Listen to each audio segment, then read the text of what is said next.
Yeah, tell me about yourself. Sir, my name is Rahul Sorot. I come from a neutral family. My family includes my father, mother, and a younger brother. My father works in Escorts Kubota Limited in maintenance department. Mother is housewife, and my brother is pursuing his higher studies. I have completed my 10th from CBSE board in 2015. After that, I completed my diploma from mechanical from Government Polytechnic, Manesar, from 2015 to 2018. Shortly after that, I worked as a diploma trainee in Escorts Kubota Limited in fatigue and vibration testing lab. And parallelly, I also completed my BTech from 2019 to 2022. Okay. Why design engineering? Sir design इसलिए important है मेरे लिए क्योंकि मैं fatigue test lab में काम करता था, तो हम असेंबली करते थे ट्रैक्टर पार्ट्स की और हम उसकी साइक्लिक टेस्टिंग करते थे, फटीग टेस्ट लगाते थे हम उन पे और वाइब्रेशन टेस्टिंग करते थे। तो सर उसमें हमारा जो मेन काम था उसमें टेक्निकलिटी इतनी नहीं थी, असेंबली थी। ठीक है। अब एक डिज़ाइन डिपार्टमेंट का बंदा वो भी असेंबली करवा रहा है, तो उसके पास वो नॉलेज तो है ही ऑलरेडी, फिर उसके पास टेक्निकल नॉलेज भी है कि कैसे एक पार्ट डिज़ाइन करना है, कौन सा मटेरियल उसमें लगाना है, उसका सिमुलेशन कैसे करते हैं, उसकी मैक्सिमम टेंसाइल स्ट्रेंथ क्या होगी, उसकी लाइफ साइकिल्स क्या होगी, तो टेक्निकल डेप्थ ज़्यादा थी डिज़ाइन डिपार्टमेंट में। ठीक है। तो वो चीज़ मुझे काफ़ी अच्छी लगी डिज़ाइन डिपार्टमेंट की, तो इसलिए मैं उसको परस्यू कर रहा हूँ। ओके। ठीक है। तो आपने यहाँ पे सॉलिड वर्क्स आता है आपको? जी सर, ऑटोकैड और SolidWorks. AutoCAD and solid works आता जी है। ड्राइंग के बारे में नॉलेज है आपको? हाँ सर, नॉलेज है। नॉलेज है। जी सो अगर आपको मैं बोलूँ, first angle projection, third angle projection के बारे में पता है? जी सर, पता है। तो उसका सिंबल कैसे डिजाइन करते हैं? सिंबल बता दो कैसे होता है। सर ये फर्स्ट एंगल है, ये थर्ड एंगल। ठीक है। और ये फर्स्ट एंगल कहाँ यूज करते हैं और थर्ड एंगल कहाँ? Sir first angle mainly America में यूज़ होता है, और सर जो थर्ड एंगल प्रोजेक्शन है वो इंडिया में ज़्यादा यूज़ होता है। ओके। और सर इसमें डिफरेंस तो कुछ नहीं है, बस फर्स्ट एंगल में जो हम ऑब्जेक्ट रखते हैं वो फर्स्ट क्वाड्रेंट में रखते हैं, तो सामने फ्रंट व्यू होता है, उसके नीचे टॉप व्यू होता है और साइड में साइड व्यू होता है। थर्ड एंगल प्रोजेक्शन में हम थर्ड क्वाड्रेंट में ऑब्जेक्ट रखते हैं, तो सामने फ्रंट व्यू होता है, ऊपर टॉप व्यू होता है और उसके साइड में साइड व्यू होता है। और दोनों में डिफरेंस ये भी है कि जो फर्स्ट एंगल प्रोजेक्शन होता है उसमें जो ऑब्जेक्ट होती है वो प्लेन और ऑब्जर्वर के बीच में होती है, तो अगर ऑब्जर्वर सामने से देख रहा है तो जो ऑब्जेक्ट का जो प्रोजेक्शन बनेगा वो प्लेन के पीछे बनेगा। लेकिन थर्ड एंगल में क्या होता है, जो प्लेन होता है वो ऑब्जेक्ट और ऑब्जर्वर के बीच में होता है, तो ऑब्जेक्ट पीछे है, प्लेन बीच में है, तो ऑब्जर्वर अगर सामने से देख रहा है तो उसका प्रोजेक्शन सामने ही बनेगा। बाकी जो फाइनल आउटकम निकलता है अगर हम किसी भी प्रोडक्ट को डिजाइन या मैन्युफैक्चर करते हैं दोनों एंगल से, तो वो दोनों ही एक्यूरेट है, उसमें कोई डिफरेंस नहीं। कोई डिफरेंस नहीं।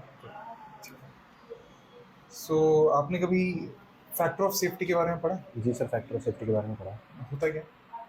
सर फैक्टर ऑफ सेफ्टी, अगर हम किसी भी कंपोनेंट को डिजाइन करते हैं तो उसकी हाँ। एक अल्टीमेट स्ट्रेंथ होती है, जो उसका ब्रेकिंग पॉइंट होता है जहाँ तक वो स्ट्रेस ले सकता है। तो फैक्टर ऑफ सेफ्टी से हम क्या करते हैं कि अगर हम कोई भी एक पार्ट डिजाइन कर रहे हैं, तो अगर उसकी अल्टीमेट स्ट्रेंथ 500 मेगा पास्कल है और उसका फैक्टर ऑफ सेफ्टी अगर 3 है, तो हम उसको 3 से डिवाइड कर देंगे और जो नंबर आएगा, या फैक्टर ऑफ सेफ्टी 2 ले लेते हैं, तो 250 मेगा पास्कल नंबर आएगा, तो हम कंज्यूमर को बोलेंगे कि ये आप इस लिमिट पे इस प्रोडक्ट को यूज़ करें, इससे ज़्यादा आप यूज़ ना करें, क्योंकि अगर हम अल्टीमेट स्ट्रेंथ पे प्रोडक्ट को यूज़ करेंगे तो कभी भी फेल हो सकता है। तो फैक्टर ऑफ सेफ्टी ये इंश्योर करता है कि प्रोडक्ट चलता रहे लंबे टाइम तक विदाउट फेलियर। वेल्डिंग का कुछ आइडिया है आपको? सर वेल्डिंग का मुझे बेसिक पता है, बाकी मैंने वेल्डिंग करी नहीं है। अच्छा, वेल्डिंग में आप आइडिया नहीं? जी कोई बात नहीं। कितने व्यूज हैं एक इंजीनियरिंग ड्राइंग में? कौन कौन से व्यू हैं और उसको थोड़ा एक्सप्लेन करना। कौन से यूज करते हैं इंजीनियरिंग ड्राइंग? इंजीनियरिंग ड्राइंग में एक हो गया मास्टर व्यू, जहाँ पे आपने आपका प्रोडक्ट का जो फाइनल प्रोडक्ट है हाँ जी, उसका आपने वहाँ पे प्रोजेक्शन दे दी। हाँ जी, हाँ जी। क्या हम मास्टर व्यू में ही आपने जैसे बोला टॉप व्यू, साइड व्यू, सारे व्यू देते हैं या कुछ और व्यू देते हैं, आइसोमेट्रिक व्यू देते हैं, कैसे होता है ये? सर आइसोमेट्रिक व्यूज भी होते हैं, बाकी जो हमारी कंपनी में ड्राइंग थी उसमें जैसे एक असेंबली है पूरी, तो उसका फैंटम कोड होता था, फैंटम कोड से तो सारी असेंबली निकल आती थी, पर हर पार्ट का एक डी कोड भी होता है, ड्राइंग कोड भी होता है। तो अगर हमें किसी पार्ट की स्पेसिफिक डायमेंशन देखनी है तो हम डी कोड से उसकी स्पेसिफिक डायमेंशन देख लेते थे। ठीक है। उसमें असेंबली देखनी हो या उसकी कट सेक्शन व्यू देखना हो, टॉप व्यू, आइसोमेट्रिक, तो उसमें सब आ जाता है ठीक है। ड्राइंग से। आपने कभी ड्राइंग देखी है? हाँ जी सर, देखिए। तो बियरिंग का सिंबल कैसे होता है ड्राइंग में? सर बेयरिंग का सिंबल तो नहीं नहीं पता। वेल्डिंग? पता सर, सिंबल इतने नहीं पता मुझे। सिंबल ही मतलब ड्रॉ, जैसे ड्राइंग होती है ना, तो वो कैसे पोर्ट्रे करता है इंजीनियरिंग ड्राइंग में? नहीं सर, अपनी कंपनी की ड्राइंग में डायमेंशन ज़्यादा थे, उसमें ऐसी मतलब डायमेंशंस तो होंगी, हाँ। मतलब साथ में सिंबल्स भी तो देते हैं। कहीं कॉन्सेंट्रिसिटी चाहिए, फ्लैटनेस फ्लैटनेस चाहिए, चाहिए, यहाँ पे जीडीएनटी तो पूरा लगता है उसमें। जी। भाई डायमेंशंस तो बेसिक चीज है। रोटेशन तो आता ही होगा ना कि यार यहाँ हाँ पे जी। ये कंपोनेंट है, इसका मुझे पैरेललिटी इतने उसमें चाहिए, जी या स्ट्रेटनेस कितने प्लस माइनस इतने हाँ जी चाहिए, हाँ जी होता है ना। जी। तो वही है कि क्या क्या आपने यूज किया है सिम्बल्स, और व्हाट यू नो, जो भी आपने इंस्पेक्शन किया या जो भी। सर बेसिक सिंबल्स तो मुझे जो टॉलरेंसेस होती हैं, जैसे फॉर्म टॉलरेंस है और फॉर्म टॉलरेंस होती है, ओके। और जैसे लोकेशन की टॉलरेंस होती है जिसमें सर्कुलैरिटी, सिलेंड्रिसिटी, फ्लैटनेस, ये पता है, ये पता है। सर्कुलैरिटी या एंगुलैरिटी, एंगुलैरिटी को कैसे शो करते हैं ड्राइंग में, कैसे कोई शो कर सकता है कि यार ये सर्कुलैरिटी है और ये एंगुलैरिटी। सर एंगुलैरिटी का साइन तो ऐसे होता है और सर्कुलैरिटी का साइन सर ऐसे होता है। ये सिंबल है इसका, इससे आइडिया लग जाता है कि एंगुलैरिटी के बारे में बात कर रहे हैं। जो कंट्रोल फ्रेम होता है, तो आपने जीडीएनटी सीखा? हाँ जी सर, यहाँ पे क्लासेस थी और मैंने Classes वैसे भी अलग से भी फर्दर स्टडी करा। अगर मुझे सिंबल को अगर एंगुलरिटी देना है, ठीक है, अगर मान लो एक सरफेस है, ये वाला सरफेस है, जी और मुझे इस एंगल पे कोई शाफ्ट लग रहा है फॉर हाँ जी। एग्जांपल, और मुझे एंगुलरिटी मेंटेन करना है जी शाफ्ट का, तो कैसे सिंबल दूंगा मैं? तो सर को शाफ्ट के रिस्पेक्ट में, हाँ, ये लो शाफ्ट है ये मेरा। हाँ तो जी, मैं अगर तो सर ड्राइंग यहाँ से एक ड्राइंग दूंगा मैं, जैसे ड्राइंग है, हाँ अब जी। ड्राइंग में मैं एंगुलरिटी कैसे दिखाऊंगा? सर एंगुलैरिटी दिखाने के लिए जो उसका व्यू होगा, यहाँ से हम एक सेंटर लाइन पास ऑन कर देंगे और ठीक यहाँ है। से उसका एक एंगुलैरिटी का सिंबल बन के एंगल दिख जाएगा। तो इसका मेरा व्यू आप दिखा सकते हैं ड्राइंग में? ऐसे एक कोई भी व्यू लेके, कौन सा पहले तो कौन सा व्यू लेंगे, और व्यू लेने के बाद फिर कैसे उसको डिफाइन करेंगे? इसका सर, और ये क्रिटिकल है क्योंकि अगर इसका थोड़ा भी इधर उधर हो गया तो मेरा जो दूसरा कंपोनेंट वो लग नहीं पाएगा। जी जी, ठीक है, और मैं ठीक है, तो वो कैसे मैं इसको मेंटेन करूँगा? तो सर ये साइड व्यू है शाफ्ट का। ठीक है।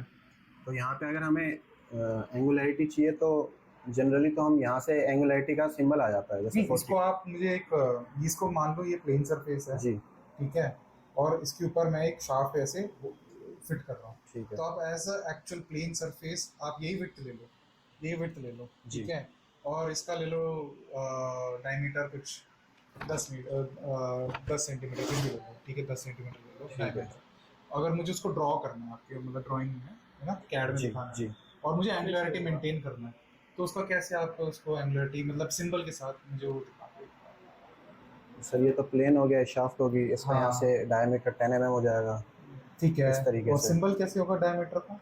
सर डायमीटर का सिंबल ये हाँ, होगा। तो हाँ ठीक है। जी, और सर अगर इसकी हमें टॉलरेंस देनी है तो हम यहाँ पे हाँ। बाइलैटरल या यूनिलैटरल टॉलरेंस भी दे सकते हैं, तो प्लस माइनस ओके, 0.01 या 0.03 ठीक है, इस तरीके से। और अब मुझे एंगुलरिटी मेंटेन करनी है, उसका सिंबल देना है, वो कहाँ दूंगा मैं? सर एंगुलरिटी का सिंबल तो इन दोनों सरफेसेस के बीच में आएगा।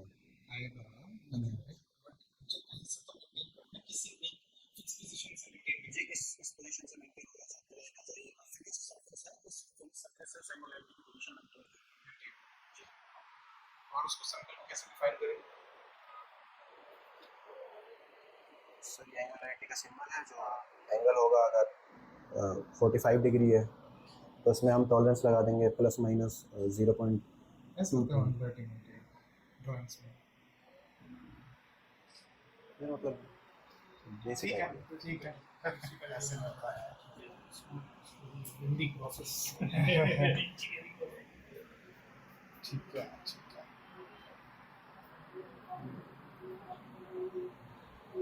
ठीक है। अब तो आप यहीं लोकल रहते हो राहुल क्या? सर यहीं लोकल में ही घर है, यहाँ से जस्ट 4 किलोमीटर दूर है। 4 किलोमीटर हो। हाँ जी। अच्छा, what is your expectation? Sir expectation कुछ नहीं है, जो स्टार्टिंग सैलरी कंपनी ऑफर करेगी फ्रेशर का, मैं उसमें काम करने के लिए रेडी हूँ। एज अ फ्रेशर मेरी कोई सैलरी एक्सपेक्टेशन नहीं है। अच्छा, ठीक है Rahul, we will let you know. आपका कॉन्टैक्ट नंबर है यहाँ पे, so once we discuss and then we will let you know. कब से ज्वाइनिंग कर सकते हैं आप? Sir 1 week at least. 1 वीक, ठीक है।